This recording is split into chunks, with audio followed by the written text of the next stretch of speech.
Most people believe they understand how the First World War began. A lone assassin in Sarajevo pulls a trigger, an archduke dies, and then, like a row of falling dominoes, the great powers of Europe collapse into the trenches. It is the single most frequently repeated narrative in modern history. It is also, in many respects, one of the most dangerously incomplete ones. Now, I am not here to suggest that the assassination of Archduke Franz Ferdinand was irrelevant. Of course, it was significant. A single bullet altered the entire trajectory of the 20th century. But here is the reality that most history classes, most documentaries, and most textbooks conveniently gloss over.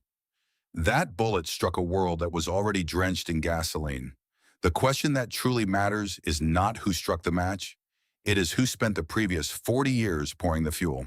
And when you follow the money, when you trace the railway contracts, the arms deals, the secret loans, and the colonial land grabs, the story you uncover is far more unsettling than any tale of rogue assassins and alliance diagrams. Because the true origin of the First World War was not really about a dead archduke, or even about rival empires wandering blindly into a catastrophe. It was about capital. It was about markets. It was about who would dominate the raw materials and the trade routes that would define the next century of global power. And that story, the one most historians either minimize or ignore entirely, is the one we are going to tell today. So let us go back, not to 1914, but much further to the decades before the guns ever fired, when the seeds of the most devastating conflict the world had ever seen were being planted quietly. Not in the palaces of emperors, but in the boardrooms of bankers, the offices of arms manufacturers, and the construction sites of a single world-changing railway. To understand how Europe sleepwalked into catastrophe, you first have to understand what Europe looked like in the decades leading up to 1914. And I do not mean what it looked like on a map. I mean what it looked like on a balance sheet. By the 1890s, Europe was experiencing the most explosive period of industrial growth in human history. Germany, unified only since 1871 after the Franco-Prussian War, was undergoing an economic transformation that stunned the world.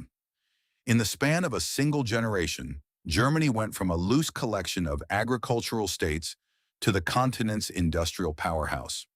By 1913, Germany was producing more steel than Britain, France, and Russia combined. Its chemical industry dominated global markets. Its engineering firms were the envy of the world, and its population was surging from roughly 41 million at unification to nearly 67 million by the time the war began. Now compare this with Britain. Britain had been the undisputed workshop of the world for over a century. The British Empire controlled roughly a quarter of the globe's landmass. The Royal Navy ruled the seas. The pound sterling was the world's reserve currency.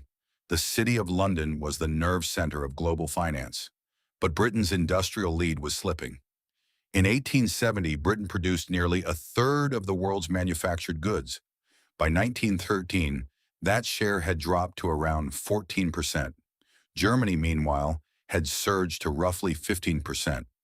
The student was overtaking the master, and everyone in London knew it. This was not some abstract economic competition. This was an existential threat to the entire British imperial system. Britain's empire depended on two things: naval supremacy and financial dominance. If Germany could challenge either of those pillars, the entire architecture of British global power would begin to crack. And Germany, under Kaiser Wilhelm II, was determined to challenge both. When Wilhelm II ascended to the German throne in 1898, he inherited a country that his predecessor, Otto von Bismarck, had carefully positioned as a continental power. Bismarck's genius had been restraint. He understood that Germany's geographic position in the heart of Europe, sandwiched between France and Russia, meant that aggressive expansion would invite a coalition of enemies. So Bismarck played the long game. He formed alliances, managed rivalries, and kept Germany out of the colonial scramble that was consuming the rest of Europe. But Wilhelm had no patience for restraint. He was impulsive, insecure, and obsessed with prestige. Almost immediately after taking power, he dismissed Bismarck and launched what became known as Weltpolitik, or world policy. This was not just a slogan, it was a wholesale reorientation of German foreign policy. Germany would no longer be content as a continental power. It would demand its place in the sun, compete for colonies, build a world-class navy, and project power across the globe. And this is where we encounter the first major thing that most historians get wrong. The standard narrative treats Weltpolitik as a product of German militarism, of Prussian aggression baked into the national character. But that framing misses something critical. Weltpolitik was not primarily a military strategy. It was an economic one. Germany's booming industries needed raw materials. Its growing population needed markets, and its capitalists needed places to invest their surplus capital. The colonies that Britain, France, Belgium, and the Netherlands had already carved up across Africa and Asia were not just flags on a map. They were captive markets, sources of rubber, tin, copper, oil, cotton, and 100 other resources that industrial economies devoured. Germany had arrived late to this feast, and the table was almost bare. The economist John Atkinson Hobson understood this dynamic better than almost anyone alive at the time. In 1902, he published a landmark work on imperialism that would later influence thinkers from Lenin to Keynes. Hobson argued that the new imperialism of the late 19th century was not driven by national glory or civilizing missions. It was driven by capital, specifically by the problem of surplus capital. As industrial economies matured, the domestic rate of return on investment declined. Wealthy investors needed new frontiers, new markets, and new places to deploy their money at higher rates of return. Colonies provided exactly that. They offered cheap labor, cheap raw materials, and captive consumers who had no choice but to buy from the colonizing power. Hobson was writing about Britain, but the logic applied with even greater force to Germany.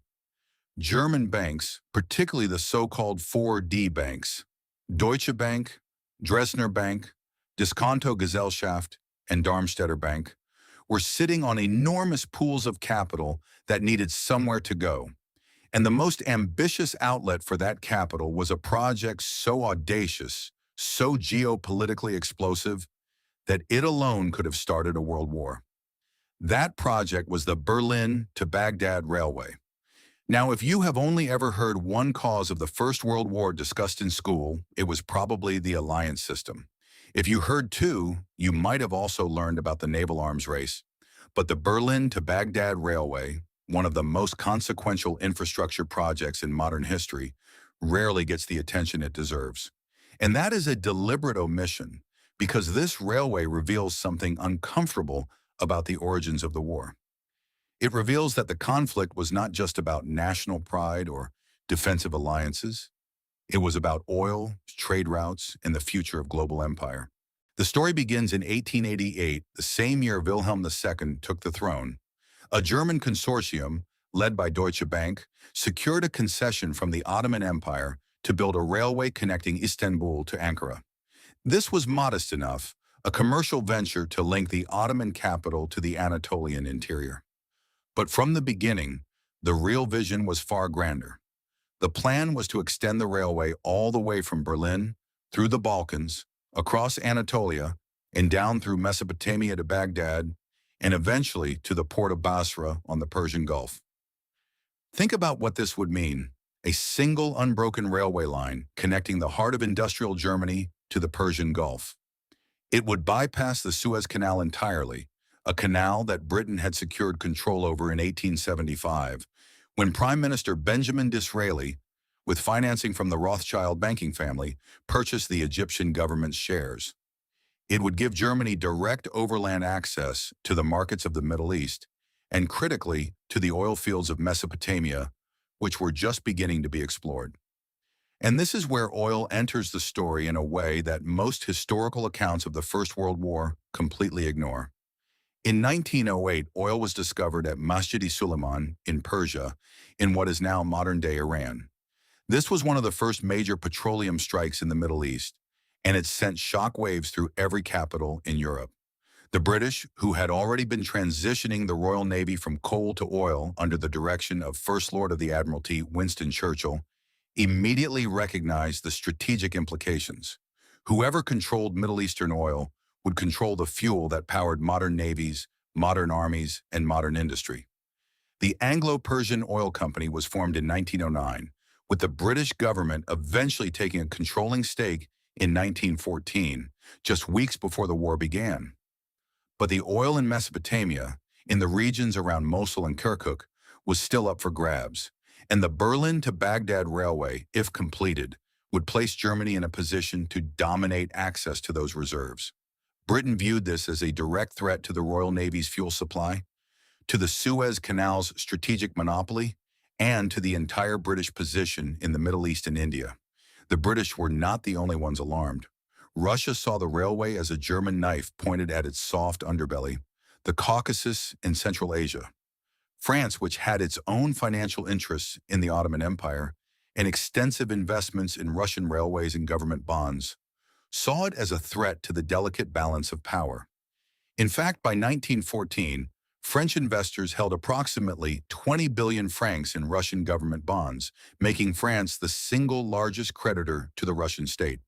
This was not just an alliance of convenience. It was a financial entanglement so deep that France's economic fate was literally tied to Russia's survival as a great power. So when historians tell you the war was caused by a web of alliances, they are not wrong, but they are describing the symptom, not the disease.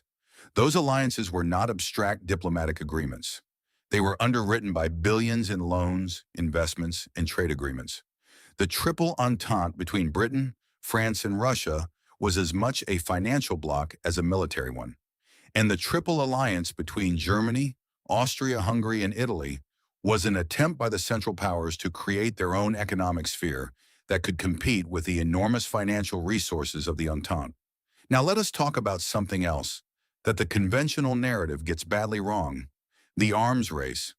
Most textbooks present the pre-war arms buildup as a story of national competition, with each country building more ships and bigger guns to keep up with its rivals.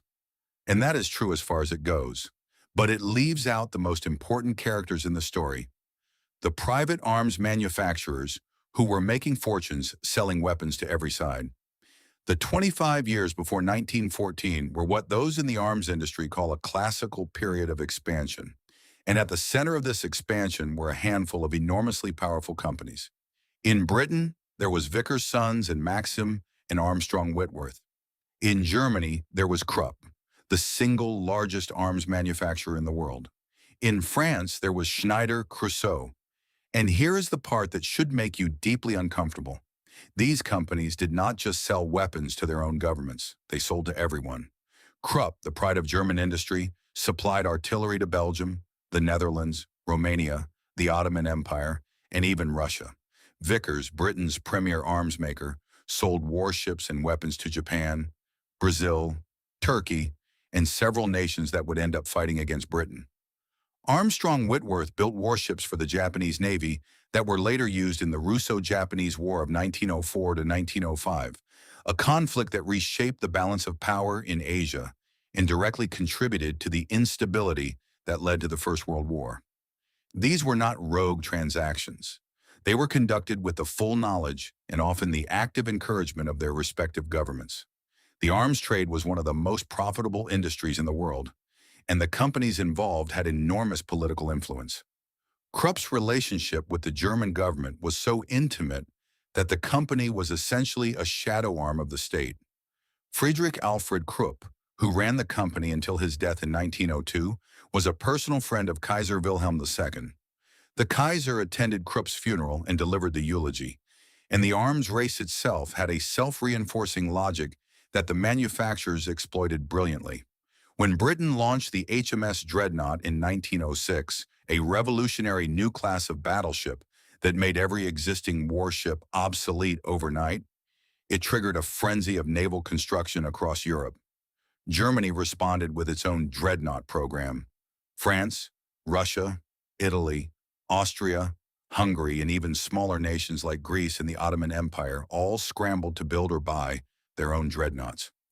Between 1906 and 1914, Britain launched 19 dreadnoughts and 9 battlecruisers. Germany launched 13 dreadnoughts and 5 battlecruisers. Each new ship built by one country was used as justification for another country to build more. And every ship that rolled off the slipways generated enormous profits for the arms manufacturers and the steel companies and the shipyards that built them. The German Navy Acts of 1898 and 1900, which authorized the massive expansion of the German fleet, were a bonanza for Krupp and the German shipbuilding industry. The British Naval Defence Act of 1889 and subsequent naval estimates were equally profitable for Vickers and Armstrong. This is what the economists called the unusual market-expanding effect, where production in the armament sector merely calls forth more production. It was a feedback loop of profit and paranoia, and the arms manufacturers were the ones spinning the wheel.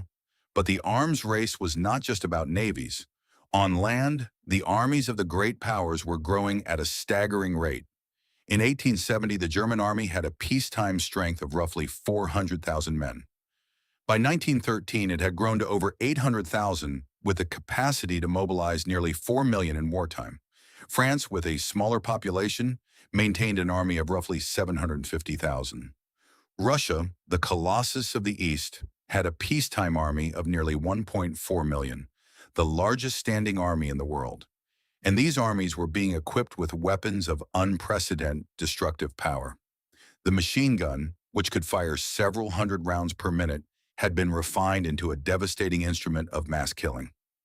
Artillery had grown in range, accuracy, and explosive power. Chemical research that would later produce poison gas was already well advanced in both German and French laboratories. The killing machinery was ready. It was just waiting for a reason to be switched on. Now here is where the historiographical debate gets really interesting and really contentious. For decades after the war, the question of who started it was answered simply: Germany did.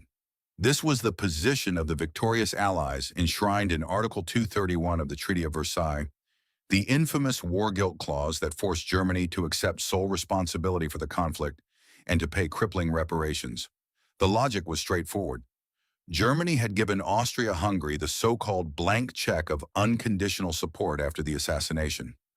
Germany had been the first to declare war on Russia and France. Germany had violated Belgian neutrality. Therefore, Germany was guilty.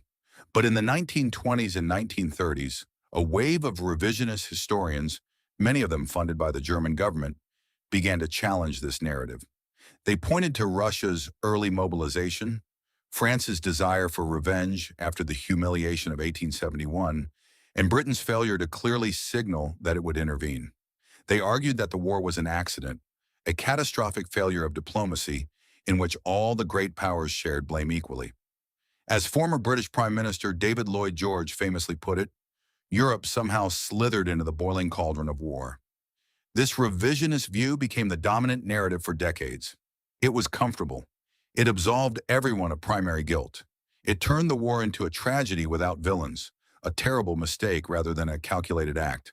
And then, in 1961, a German historian named Fritz Fischer dropped a bomb on the entire debate.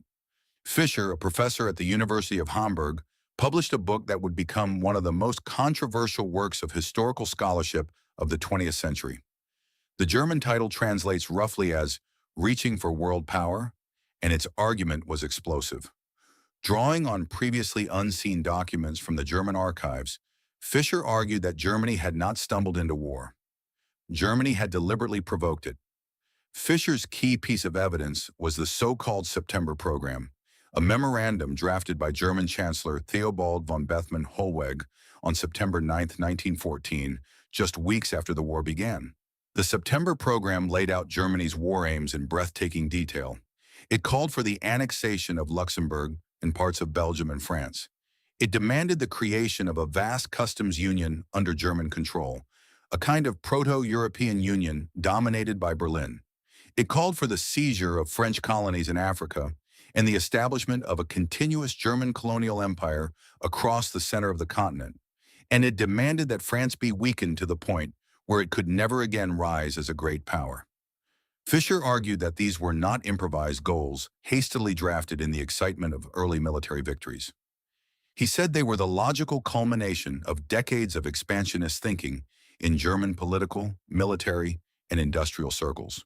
The September program in Fisher's reading was the smoking gun that proved Germany had wanted this war and had planned for it. The backlash was ferocious. Conservative German historians accused Fisher of betraying his country. Gerhard Ritter, one of the most respected historians in Germany, reportedly broke down in tears while lecturing about Fisher's arguments.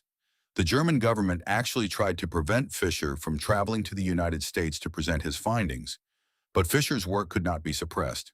It opened the floodgates to a new wave of research that revealed the extent to which German industrial, military, and political elites had actively pushed for a confrontation. And here is where Fisher's argument connects to the economic story we have been telling. Because when you look at who was pushing for war in Germany, the fingerprints of capital are everywhere. The Pan-German League, one of the most aggressive pro-war lobby groups in the country, was funded by industrialists and landowners who stood to profit from territorial expansion. Krupp, the arms manufacturer, had obvious financial interests in conflict. Deutsche Bank, the financial engine behind the Berlin to Baghdad Railway, wanted the Ottoman Empire firmly in Germany's orbit. The agrarian Junker class of Prussia wanted new lands in the east to sustain their declining economic position. Fischer's student, Volker Berghahn, later argued that Germany's Weltpolitik had actually been a costly failure by 1914. It had not secured the colonies or the markets that Germany's industrialists craved. It had, however, succeeded in alarming every other great power in Europe and driving them into opposing alliances. By 1914, Germany's leaders were caught in a trap of their own making. They had promised their people a place in the sun, but the sun was setting on the colonial era. The window for expansion was closing. And so, when the crisis in the Balkans erupted in the summer of 1914, Germany's leaders saw it not as a disaster to be avoided, but as an opportunity to be seized. But, and this is crucial, Fisher's thesis, as groundbreaking as it was, is not the whole story. Blaming Germany alone is just as reductive as blaming no one. And this is the second great thing that most historians get wrong. Because if you look at Russia's behavior in the July crisis, you find a government that was just as reckless as Germany's. Russia's decision to mobilize its army on July 30th, 1914, was the single most consequential military decision of the crisis.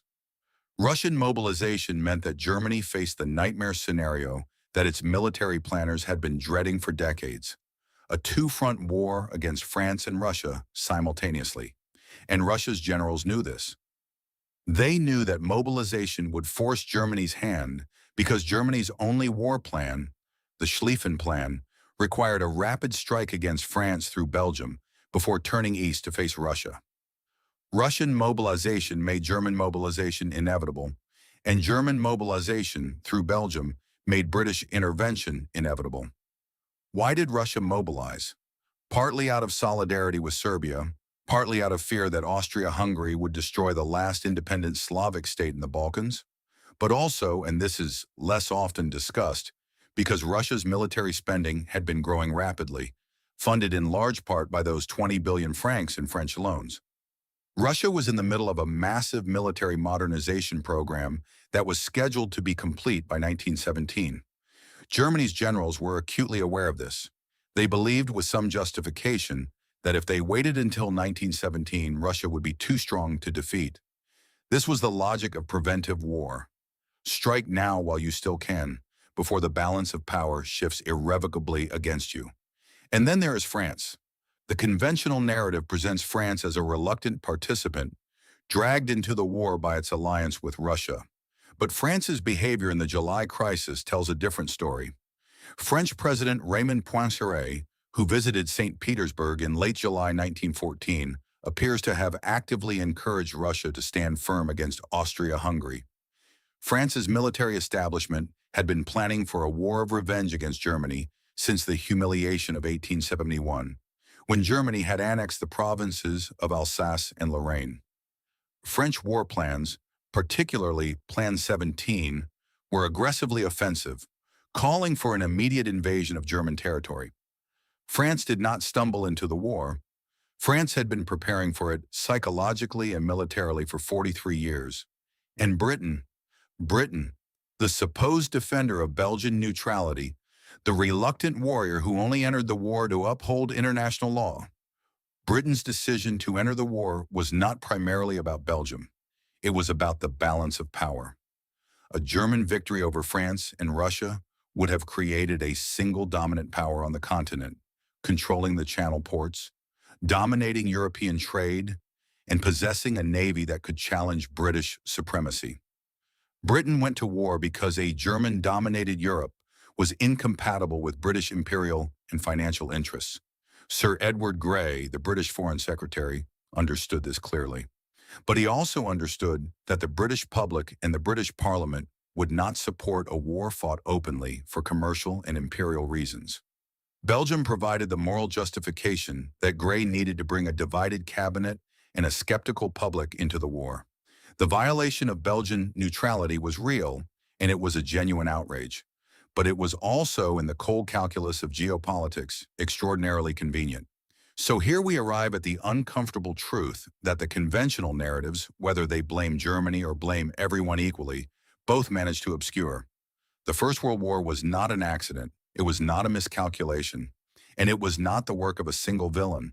It was the product of a global economic system that had been generating increasingly dangerous pressures for decades. The scramble for colonies, the arms race, the competition for markets and raw materials, the entanglement of finance and foreign policy, the rise of industrial capitalism, and its insatiable demand for growth. These were the forces that made war not just possible, but in the minds of many of the men who made the decisions necessary. The historian Hans-Ulrich Wehler, working at Bielefeld University in Germany, introduced new approaches from the social sciences to understand this dynamic.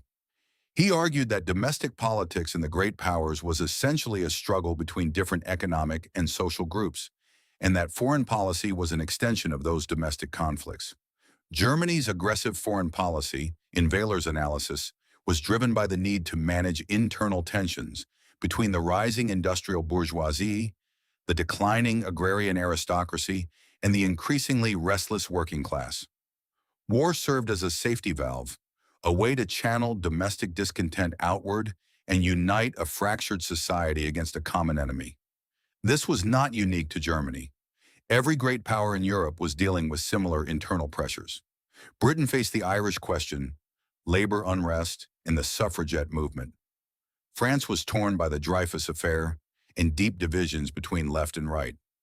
Russia was haunted by the revolution of 1905 and the growing power of its revolutionary movements. Austria-Hungary was disintegrating under the weight of its own ethnic diversity. In every case, there were powerful voices arguing that war would solve these problems, that it would forge national unity and suppress dissent. And behind all of it, always, was money. The arms manufacturers who profited from every escalation, the bankers who financed the loans that funded the military buildups, the industrialists who needed colonies for raw materials and captive markets, the railway companies that connected the mines to the ports and the factories to the front lines, the insurance companies, the shipping magnates, the steel barons.